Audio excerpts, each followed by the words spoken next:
Olá, bem-vindo ao Saúde em Foco. Já pensou que um nutriente proporciona os mais diversos benefícios à saúde? Imagina quando eles estão unidos, potencializando suas forças.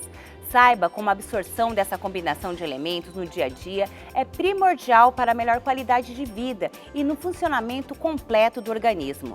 Sendo assim, ao preparar o seu prato no almoço ou no jantar, vale a pena se preocupar com algumas combinações alimentares. E para ajudar nessas importantes escolhas, vamos conversar com a nutricionista Aline Darko.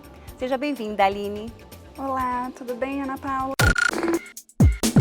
Aline, o prato tem que ser colorido para ele ter bastante nutriente? Sim, além de ser convidativo, um prato colorido, né, você olha para ele e fala, que delícia, ele vai ter uma quantidade alta de vitaminas e minerais, né? Essas vitaminas e esses minerais, de acordo com a cor dos alimentos, né, eles vão ter fitoativos que vão melhorar a capacidade da célula se desintoxicar ou se desinflamar. Então, jamais arroz, feijão e bife. É. Que é o prato típico do brasileiro, né? O prato do brasileiro é um pouquinho restrito, se deixar, né? A gente tem que trazer mais variedade. E quais os alimentos que a gente deve escolher na hora de fazer seu prato? Então, como eu falei, as cores são importantes. São 5 cores que estão em destaque, né? A cor verde. Essa cor, o fitoativo mais atuante se chama clorofila. E a clorofila, ela é riquíssima em magnésio, né? Um mineral que faz diversas funções na nossa célula, enfim, melhora muito o nosso organismo. Daí a gente tem a cor vermelha, que o pigmento atuante é o licopeno, né? O licopeno, a principal função dele é de desintoxicar o organismo, tá? Presente no tomate, né, que a gente tem o hábito de colocar na nossa mesa, enfim, pimentão vermelho, a gente tem um leque grande aí de alimentos vermelhos. Temos a cor laranja, né, que o fitoativo mais predominante são os carotenoides, né, presente na cenoura, na batata doce, nos alimentos de coloração laranja amarelado, pimentão amarelo, enfim. Temos a cor branca, que está presente, o componente que mais atua na coloração branca são os glicosídeos, ok? Glicosinolatos. E o que é? Enfim, são palavras, né, são fitoativos bem, com os nomes difíceis, mas que têm essa principal função de desintoxicar o organismo. Quais as melhores combinações nutricionais? Por exemplo, o leite, quando a gente bate com um abacate, ele funciona bem? Ele vai absorver todos os nutrientes do abacate ou não? Ou ele atrapalha? Quando a gente tem interação de alguns minerais, né, cálcio com ferro não combinam muito. Então, um inibe a absorção do outro. Então, não é interessante a gente colocar um alimento rico em ferro junto com um alimento rico em cálcio. Doutora, o ferro previne anemia, faz bem ao coração e é essencial para o transporte de oxigênio para todo o corpo. Como potencializá-lo então, doutora? A gente tem que colocar em meio ácido, né? A gente tem que colocar vitamina C, o ácido ascórbico. Então, espremer um limãozinho, colocar uma laranja, junto com esses alimentos que são ricos em ferro, não M, que é o ferro de origem vegetal, tá? O ferro presente nas carnes, ele é 100% absorvível. Então, a gente tem que saber fazer essas escolhas. Exato. Então, se eu vou comer uma couve, né, que é rica em ferro, um verde escuro, todo alimento verde escuro é rico em ferro vegetal, ok? Então, a gente tem que espremer um limãozinho ali para poder ajudar na absorção desse ferro. E para os fitness, quais os alimentos que ajudam na queima calórica e que deixam os músculos mais resistentes?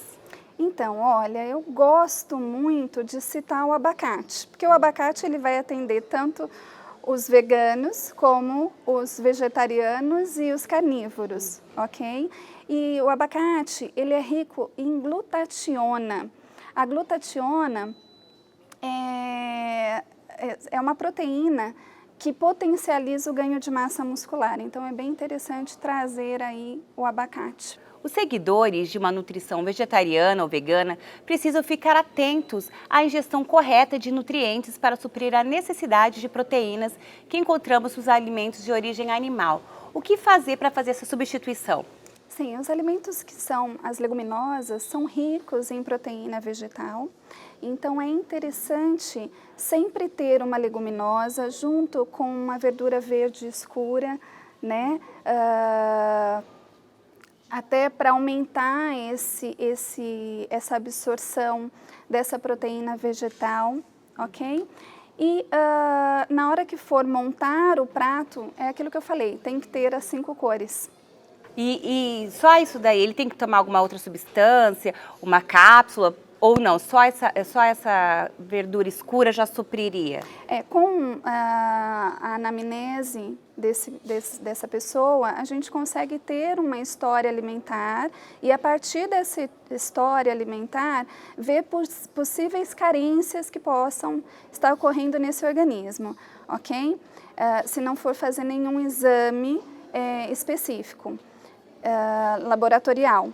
Se for só pela anamnese, a gente faz algumas possíveis trocas alimentares num primeiro momento, entende? Para poder suprir essas necessidades e depois, no segundo momento, se for necessário, a gente pede exames para ver se existe carência de determinados nutrientes para poder fazer a suplementação. Atualmente a gente vê que muita gente está aderindo, né, a ser vegana, vegetariano. O comércio, ele tem todo esse alimento para suprir essa necessidade? Olha, se você tiver uma alimentação rica em alimentos de verdade, que a gente fala, você vai conseguir suprir as suas necessidades, né?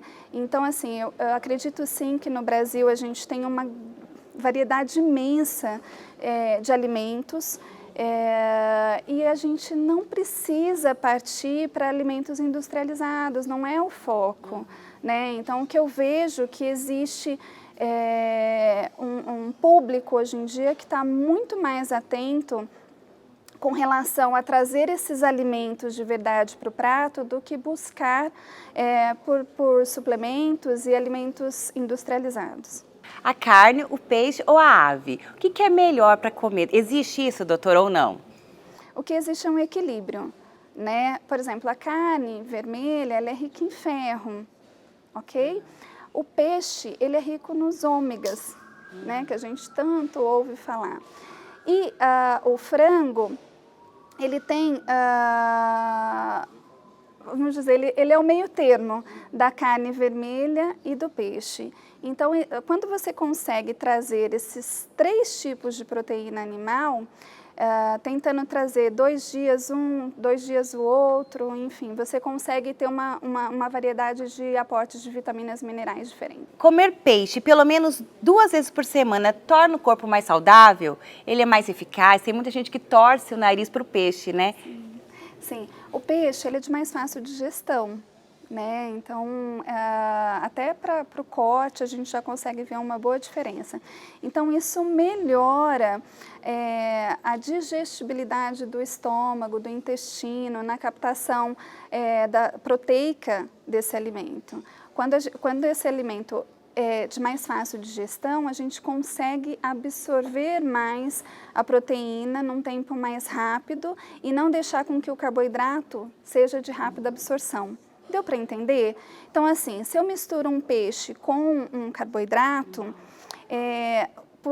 pelo fato dessa proteína ser de mais fácil digestão, ela vai chegar junto com a glicose contida nesse carboidrato e daí os dois vão para o músculo automaticamente. Então, a glicose não fica ali dispersa, aumentando a nossa glicemia. Ah, que legal. Então, é bem legal você ter esse peixe de 2 a 3 vezes na semana. E a carne vermelha?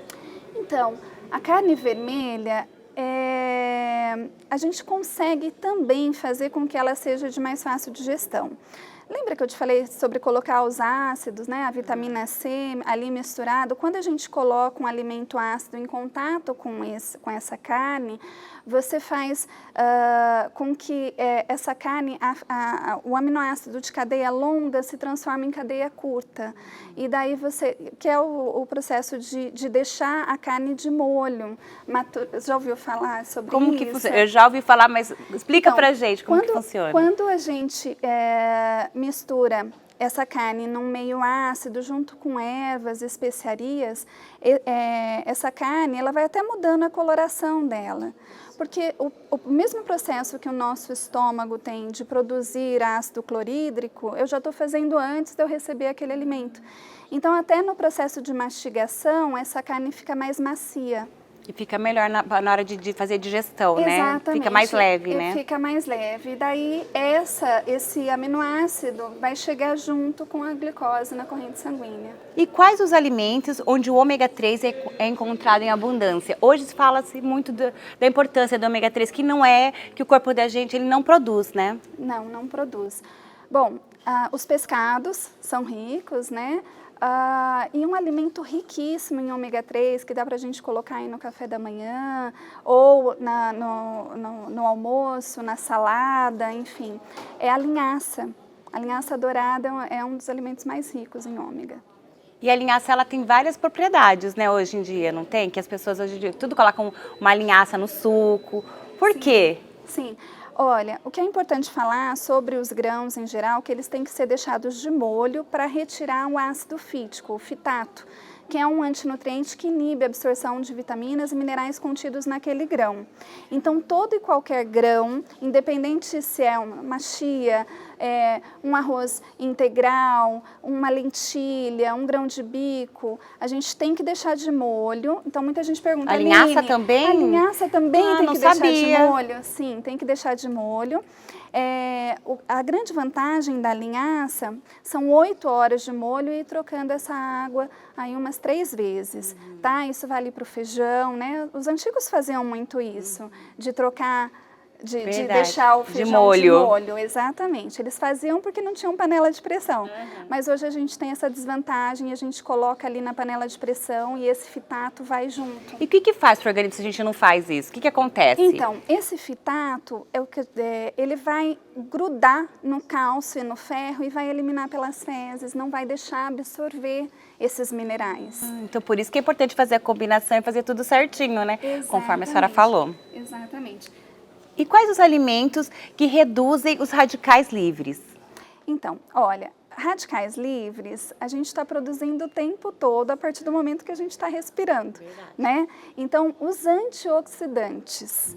Quais são esses antioxidantes? Eu falei a vitamina C, a vitamina A, vitamina E, que está contida nesses alimentos coloridos. Lembra?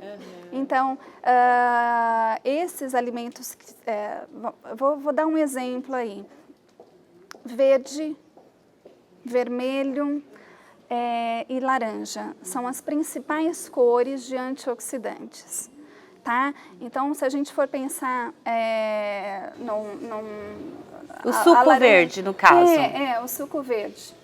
Que todo mundo está tomando. Isso. Exato, a couve é tão falada, né? Isso. A couve tem na composição aquele magnésio que eu falei, que desempenha diversas funções muscular no nosso músculo. Então, é fundamental para um funcionamento cardíaco, para o funcionamento renal, enfim. Ela está presente em todas as células. Legal. Conhecido como hormônio do prazer, a endorfina é geralmente liberada após a prática de exercícios físicos, trazendo a sensação de relaxamento. Existem alimentos que podem proporcionar esse bem-estar. Doutora, quais são esses alimentos? Então, eu vou citar um, né, que está sendo muito falado, muito usado, que é o açafrão da terra. Tá? O açafrão, o principal agente dele, o componente dele se chama curcumina. Então, a curcumina, ela atua aumentando o nível de serotonina, de dopamina, da mesma forma como a atividade física. E como que as pessoas podem utilizar esse açafrão? Na salada? Porque tem muita gente que coloca açafrão com azeite na salada. Isso potencializa também? Sim, a gente pode colocar no arroz, em todo meio que vai um óleo, né? Um azeite, um óleo de coco, para aumentar a sua biodisponibilidade, para ele ser melhor absorvido.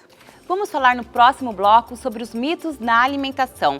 Fique com a gente, voltamos já!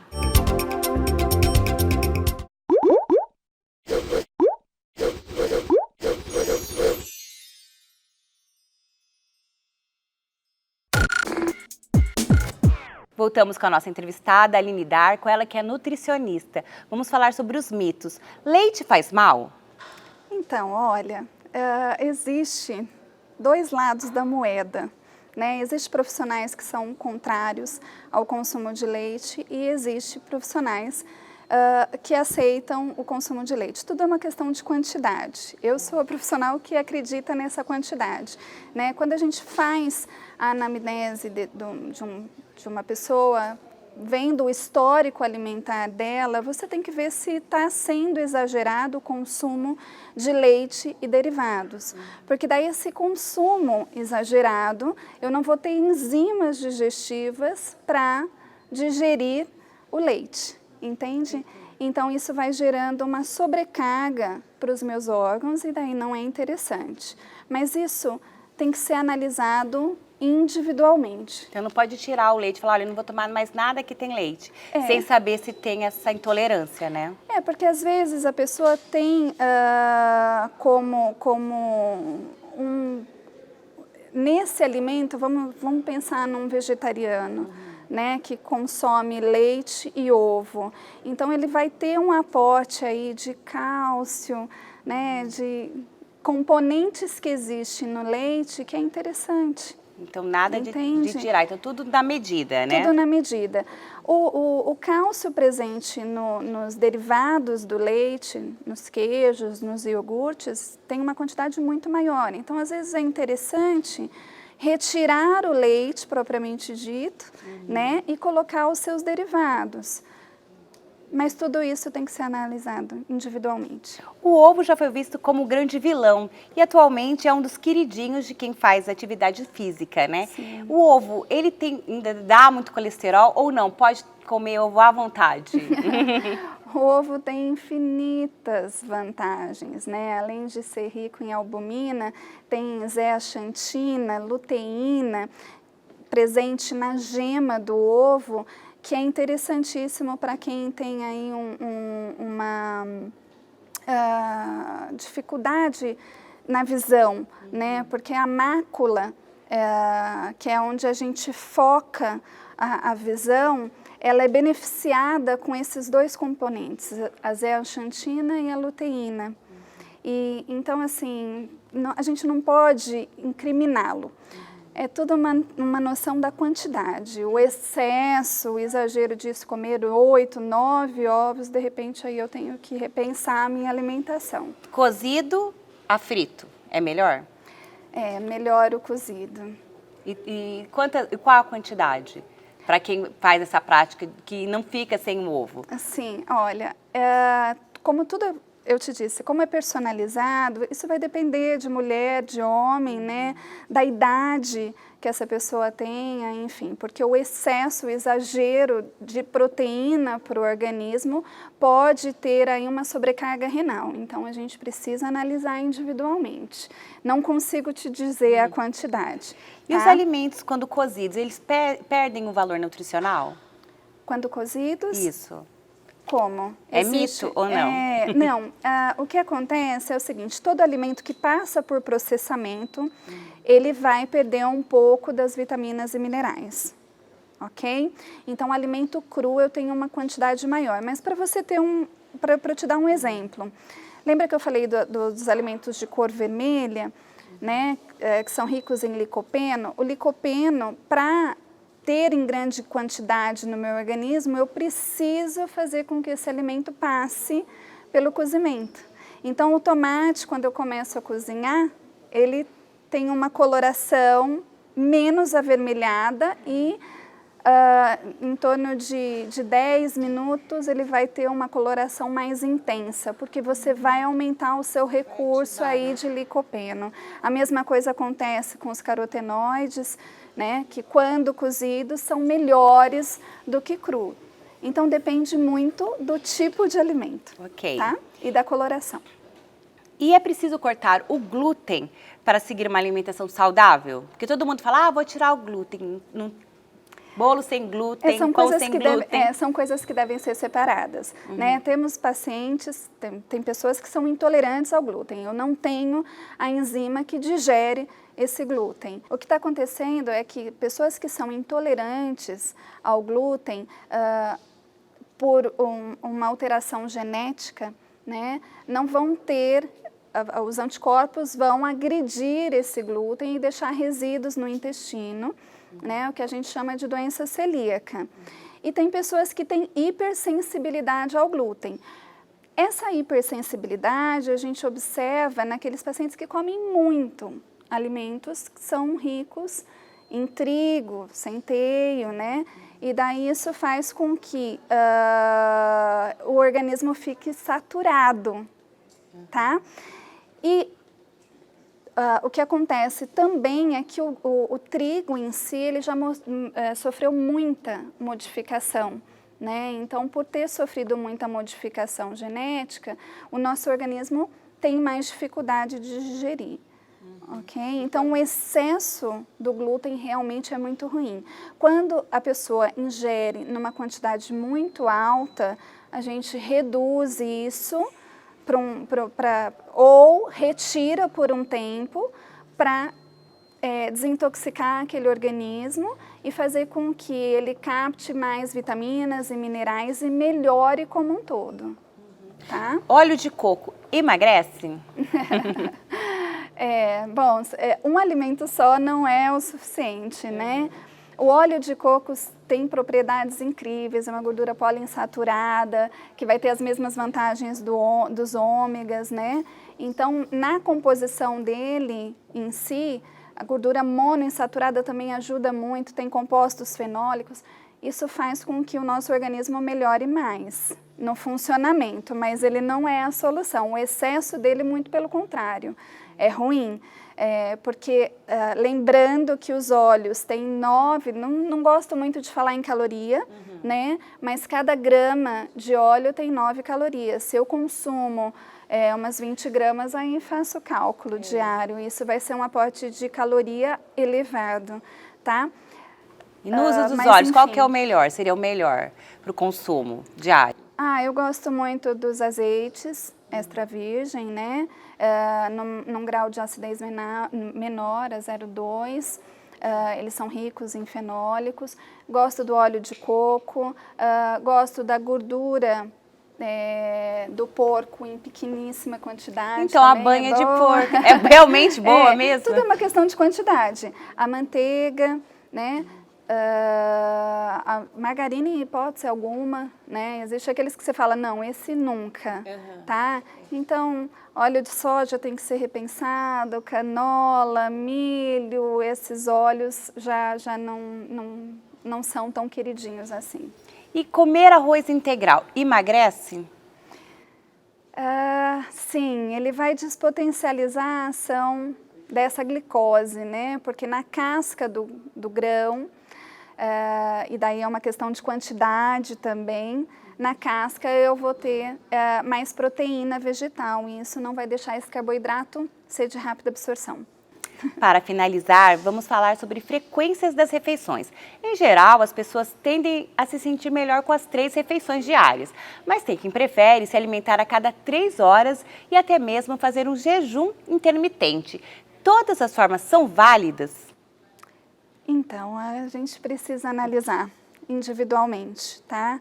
No primeiro momento, eu sempre gosto de trabalhar com a refeição de 3 em 3 horas, porque daí eu vou limitar o volume que aquela pessoa está acostumada a ingerir no café da manhã, no almoço e no jantar. Porque se eu exceder muito o volume de alimentos nessas refeições, eu vou ter um aumento da minha glicemia. ok? Então, eu preciso controlar essa glicemia do paciente, da pessoa. O indicado, inicialmente, é você trabalhar com essa refeição mais fracionada, tá? Então, de 6 a 7 refeições por dia, dependendo do horário que a pessoa acorda, até que horas que ela vai dormir. O jejum intermitente, ele pode sim ser usado num segundo momento, quando a pessoa estabilizou o peso, você precisa melhorar as taxas, né, de insulina desse paciente. Então, é tudo muito analisado em consultório, né? O jejum intermitente, assim como uma refeição, café da manhã, almoço e jantar, pode ser perigoso, né? Então, tem que ser muito analisado. É um trabalho bem individualizado, tá? Assim como dietas low carb, dietas específicas, né?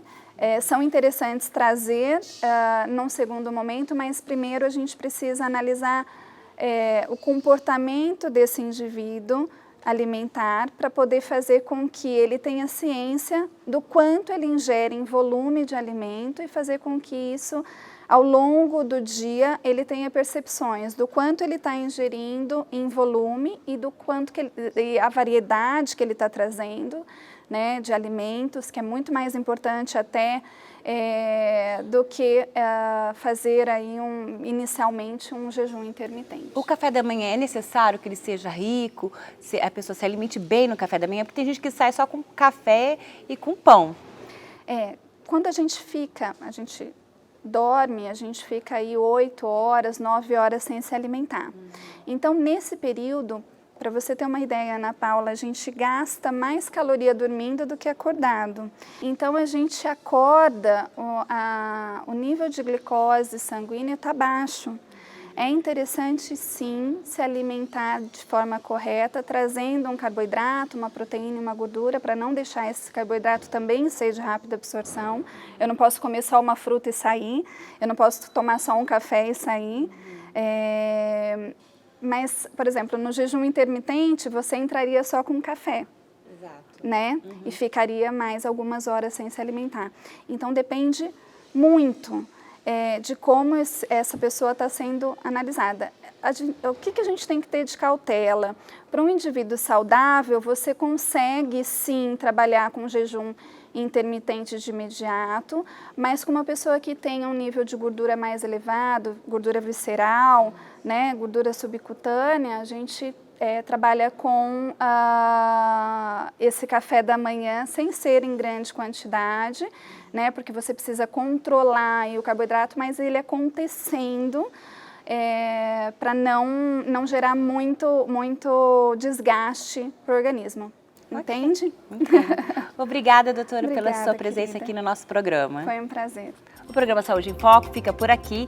Continue assistindo a nossa programação e acompanhe também as nossas mídias sociais. Você pode ainda enviar sugestões de temas pelo e-mail producaltv@l.ms.gov.br.